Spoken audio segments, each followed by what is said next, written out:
Good morning my dear students.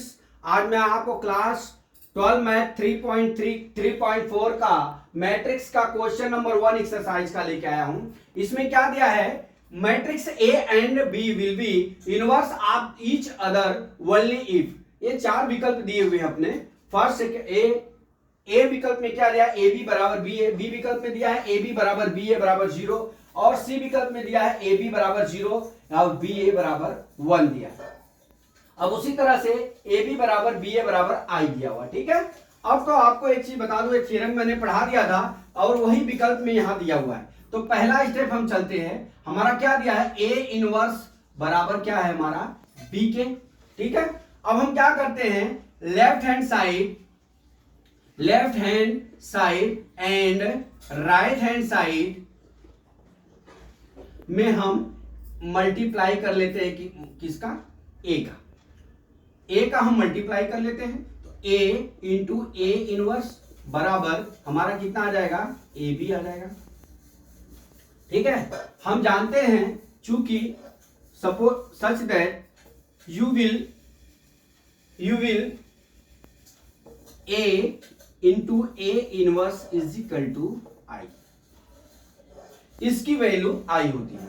तो आई बराबर हमारा क्या हो जाएगा, ए बी हो जाएगा। यहाँ पे फर्स्ट स्टेप में फर्स्ट इक्वेशन, ठीक है, इतना हो गया।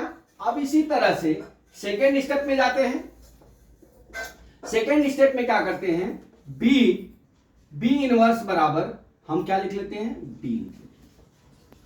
अब हम यहां से क्या करते हैं, लेफ्ट हैंड साइड, अरे यहां पे ए, सॉरी यहां पे ए, लेफ्ट हैंड साइड और राइट हैंड साइड में,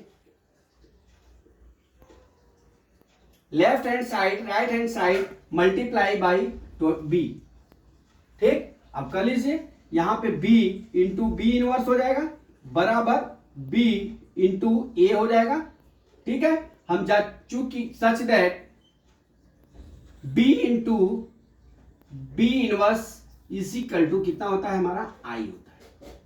कितना होता है हमारा, आई होता है, इज इक्वल टू आई होता है, ठीक।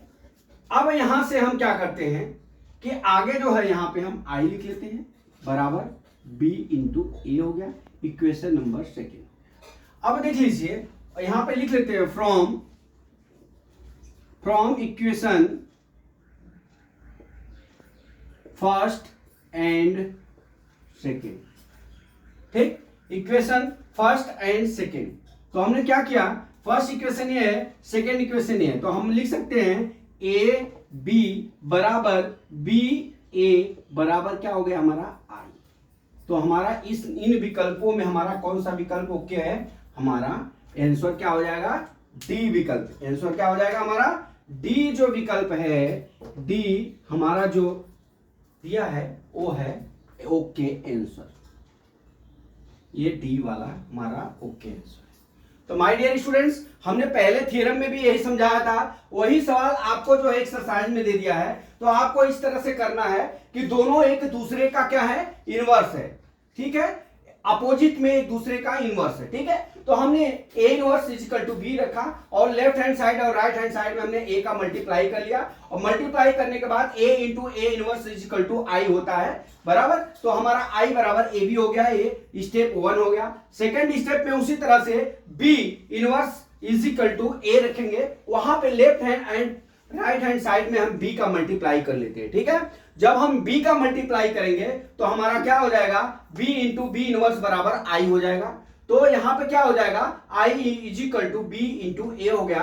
अब इक्वेशन फर्स्ट और सेकेंड से हम क्या कर लेते हैं, पैरिटी वैल्यूएबल कर लेते हैं और ए बी बराबर क्या हो जाएगा, बी ए बराबर आई। ये हमारा आंसर हो गया। हमारा विकल्प कौन सा सही है, डी है। अगर मान लीजिए आपको ये सवाल देता है, अगर इस तरह से विकल्प दिया रहेगा तो आपको याद होगा ये थ्योरम भी है और ये एक न्यूमेरिकल भी दिया है, तो आप डी ओके कर लेंगे तो ही आपका आंसर हो जाएगा। तो माय डियर स्टूडेंट्स, मैं ये समझता हूं कि थ्योरम आपको समझ में आ गया होगा।